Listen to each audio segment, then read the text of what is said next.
So yeah, quick video today and a bit different. I'm not going to kind of do a tutorial. I'm going to just run through this thread that I made at a high level, go into it in a bit more detail.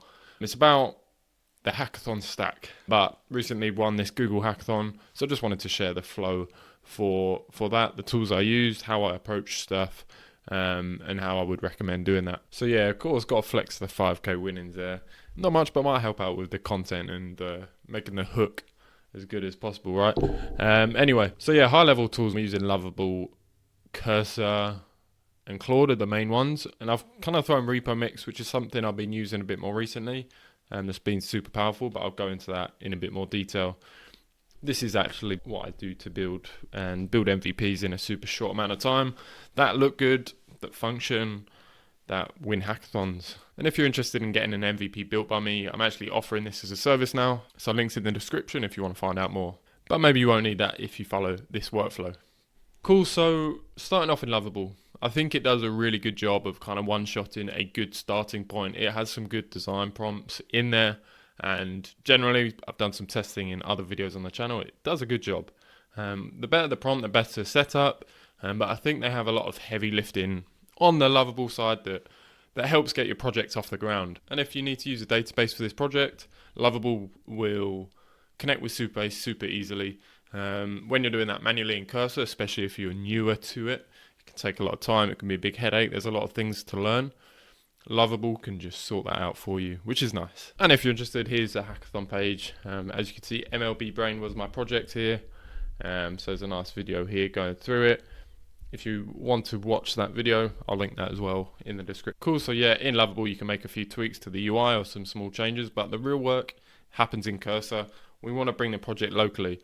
So in Lovable you can just kind of export or open in GitHub, and then you want to take that GitHub URL and pop it into Cursor Composer. You can just paste it into chat and ask the agent to do the clone and setup for you.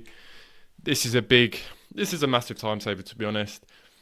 And setting up the project and kind of doing the fundamental stuff. When you're newer to AI development, that can be such a headache with installing dependencies, versions. Get Cursor to do the heavy lifting. It's not fun work doing that, and you just want to get into actually building. So yeah, don't tell the devs we do this. They don't like it. They've remembered all the Git commands.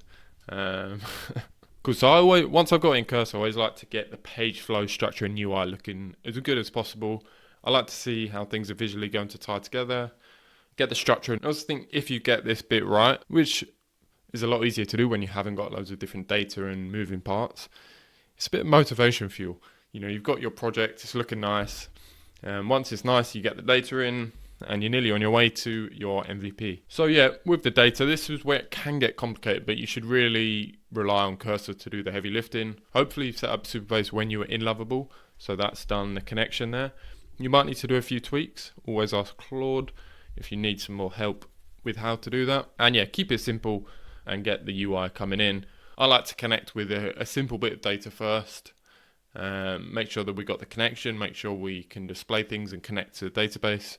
And then you can add complexity as you go. Okay, I think this point number 6 is really important. Creating a phase plan, and I want to make some more videos on this. But I think it is slept on. So we've got this tool Repomix. You don't need to use this. You can just ask Claude to create a plan, or even maybe in Cursor. But what happens is if you put this into Repomix, Repomix will basically take your whole project and put it into one long file that an AI can understand. Then you can put that into Claude or another AI, and then that kind of becomes your project control center, and it has a high level view of your whole project. And you can ask it to create some phase plans for you. So you say, hey, I want to do this, and then it will break it into phases, if you use the right prompt, of course. I think this step is good because it has full context of your project, and it can give a bit more specific information about what to do at each step, and then you can pass that into Cursor. Again, you know, each one of these points has a bunch of other points within it, and I'm not going to go through all of that now. But yeah, just wanted to give the high level flow here. And if there's anything specific you're interested in, let me know. But generally making videos about all of this stuff. So if you're interested, check out some of the other videos on my channel and do subscribe. Do subscribe. We're slowly but surely gaining subscribers, which is nice. Vibe coding is fun until you're banging your head with vibe debugging.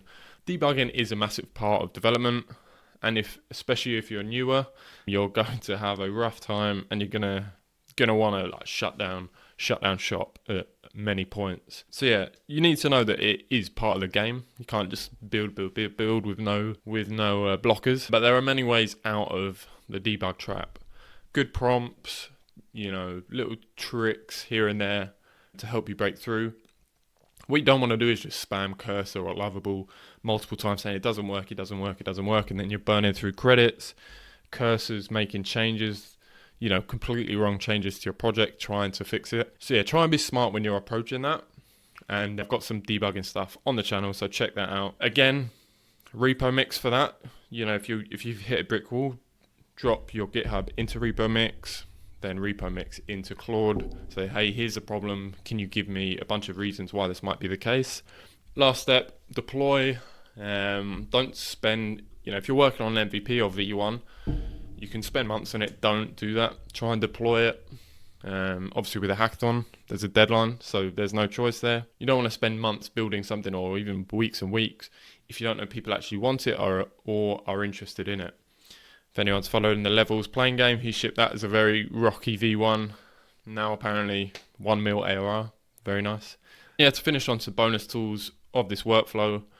If cursor's not cutting it for whatever reason, maybe it's grinding to a halt, or it's just not able to solve a problem, try Windsurf. Cursor is the old reliable I go to, but Windsurf has saved me many times. Whisperflow is good. I've got a couple videos on the channel. It basically allows you to talk into cursor, which is very nice, saves the fingers on the keyboard. And yeah, Repomix. Yeah, really think this tool's valuable for people who are newer to the game, and allows you to get another pair of eyes on the project. It allows you to get fresh eyes on the project, which helps you break through or plan what you need to do. So yeah, there's a quick run through of that thread that I wrote. I know it's not an in-depth tutorial, but I'm going to be doing some more live builds as well, where you can kind of follow along each step of this. Yeah, like I said, do subscribe to the channel and check out some of the other videos. And yeah, all the best.